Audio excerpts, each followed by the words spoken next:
Welcome back. And in our sports news, Diego Maradona won his first game as manager of the Al Wasl football team on Sunday night with a sensational 3-1 win against Ittihad Kabul at the Zabil Stadium.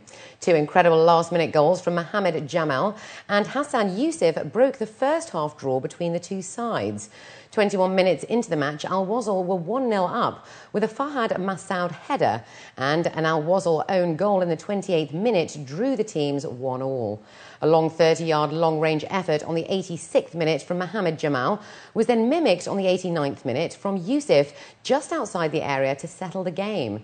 Reports say that Maradona shunned advice from his security and shook hands with fans after the win, and some supporters even broke through the gates to get a closer look of the man in charge. Barcelona coach Pep Guardiola leaped to the defence of Arsenal counterpart Arsene Wenger on Sunday after the Frenchman's side suffered an 8-2 demolition at the hands of English Premier League rivals Manchester United. United's big-spending local rivals Manchester City also produced a fine performance on Sunday to rout Tottenham Hotspurs 5-1 in North London.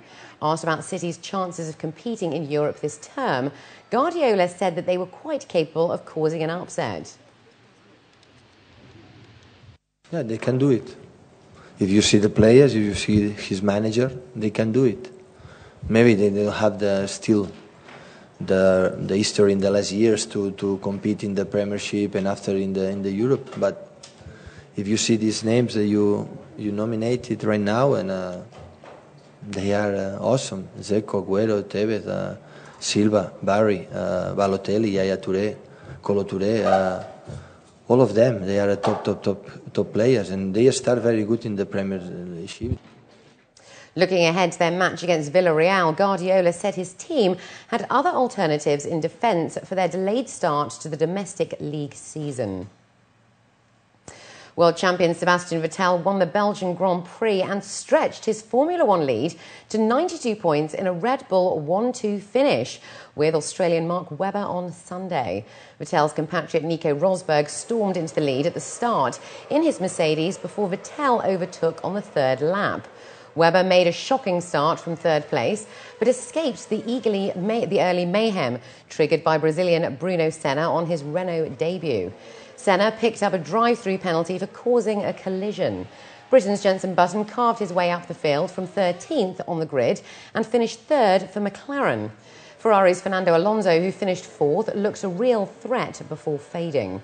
And 7-time champion Michael Schumacher celebrated the 20th anniversary of his Formula One debut at Spa with a fighting fifth place after starting in last position.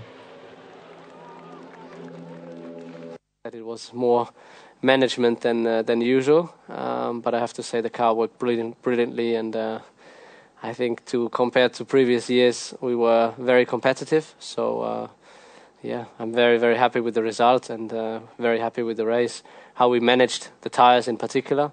So I think we need to learn from that, and yeah, now head down to the next race. Not an easy Grand Prix for those guys on the pit wall today. Watching the two drivers out there, was reasonably, sensitive for them. So in the end, we got a good result, and yeah, would have loved to have had a normal Grand Prix, but anyway, it's still a enjoyable race and got a good result. Denmark's Thomas Bjorn won a marathon 5-man playoff on Sunday to claim the Johnny Walker Championship title, his second victory of the season. The playoff quintet had all finished on 11 under par 277.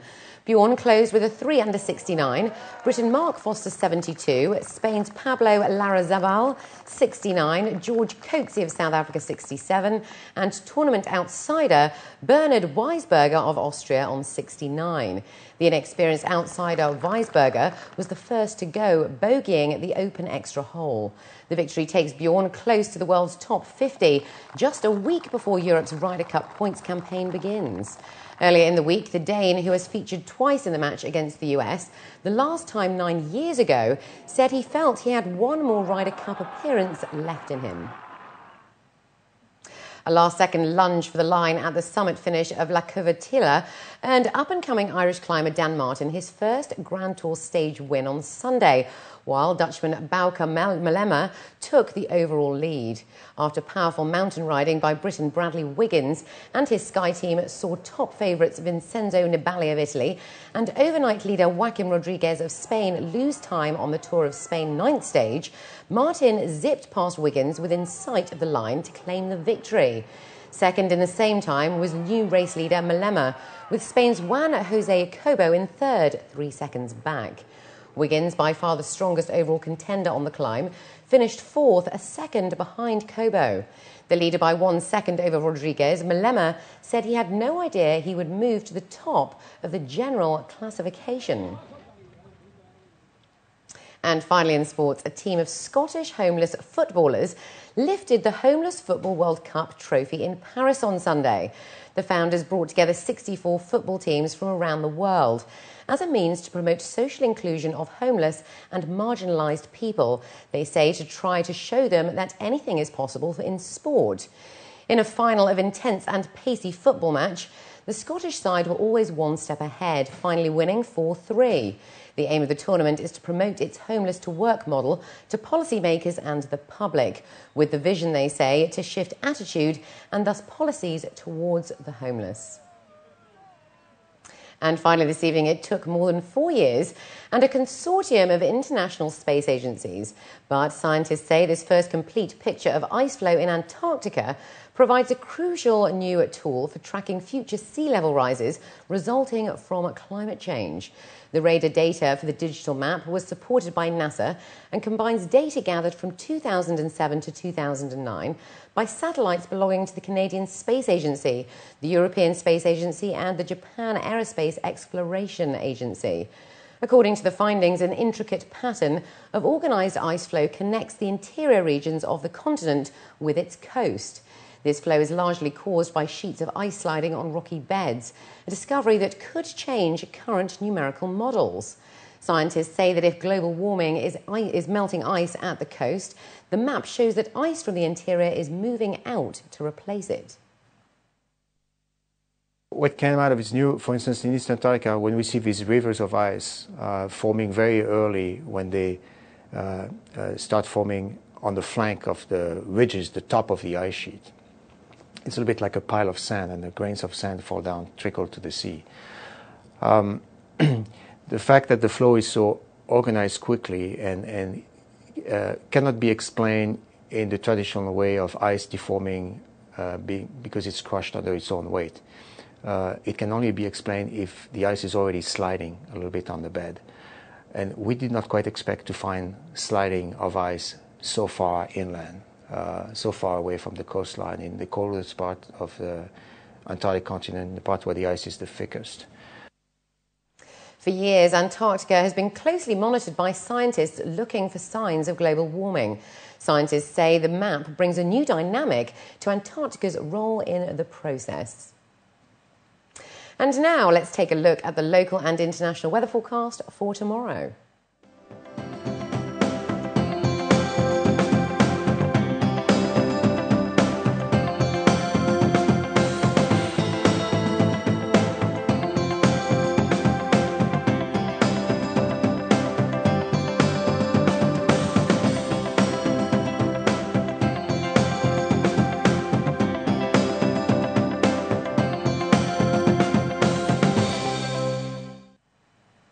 And before we head out, here are the top stories again. President of the UAE orders reduction in gas cylinder prices. Maradona wins first match in charge. And Obama warns Hurricane Irene flooding could worsen.